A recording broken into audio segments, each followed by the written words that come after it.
ఓం సదాశివసమారంభాం వ్యాసశంకరమధ్యమాం అస్మదాచార్యపర్యంతాం వందే గురుపరంపరాం. జ్యోతిష్శాస్త్రాన్ని భావితరాల వారికి ప్రసాదించిన ఋషుల యొక్క పాదపద్మాలకి నమస్కారం చేసుకుంటూ, అలాగే నాకు ఈ జ్యోతిష విద్యను నేర్పిన గురువర్యులు జ్యోతిష బ్రహ్మ కీర్తిశేషులు శ్రీ ఈరంకి సూర్యనారాయణమూర్తి గారు, సూర్యశ్రీ దైవజ్ఞ గారి యొక్క పాదపద్మాలకి నమస్కారం చేసుకుంటూ, ఓం శ్రీ మహాగణాధిపతి నమః, శ్రీ గురుభ్యో నమః, హరి ఓం. వీక్షకులందరికీ నమస్కారం. తులారాశి వారికి ఈ వారం మిశ్రమమైనటువంటి ఫలితాలే గోచరిస్తూ ఉన్నాయి. అనుకూలించేటువంటి బుధుడు 6వ స్థానాన్ని వదిలిపెట్టి సప్తమానికి వెళ్ళారు. సప్తమ స్థానంలోనే రవిగ్రహం ఉన్నారు. సామంత జన విద్వేష దారాపీడాసుతామయం అన్నది శాస్త్రం. సప్తమందు రవి బుధులు ఉన్నప్పుడు జీవిత భాగస్వామితోటి వచ్చేటువంటి విభేదాలు కొంత అధికంగా ఉంటాయి.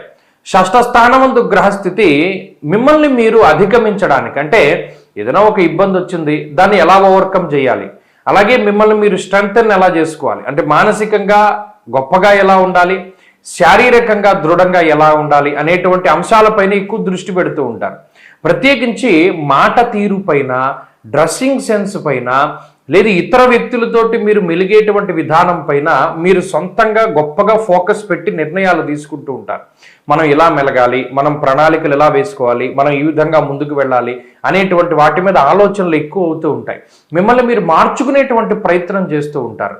అష్టమంలో ఉండేటువంటి శుక్రగ్రహము ఏదైనా అనారోగ్య సమస్య వచ్చినా, ఆర్థిక ఇబ్బంది వచ్చినా, మరేతరత్ర సమస్య వచ్చినా మీకు ఒక సపోర్టుగా ఆయన మంచి ఫలితాన్ని ఇస్తారు. అంటే తొందరగా దానికి సంబంధించినటువంటి వాటి నుండి బయటపడడానికి. కాబట్టి ఈ వారంలో ప్రత్యేకించి కమ్యూనికేషన్ గ్యాప్ ఎక్కువగా ఉంటుంది. మీరు గమనించండి, అసలు అవతల పక్క వాళ్ళు ఏం మాట్లాడుతున్నారో అన్నది మీరు వినాలి. ముందు మీరు వింటే వాళ్ళు ఏం చెప్తున్నారు, వాళ్ళ మనసులో ఏముంది అనేటువంటి విషయాలు అర్థమవుతాయి. ఎప్పుడు చెప్పుడు మాటలు వినకండి. అలాగే వినకుండా సమాధానం చెప్పకండి. పక్క వాళ్ళ మాటలు విని మీరు రివర్స్లో మీరు మాట్లాడుతూ ఉండాలి.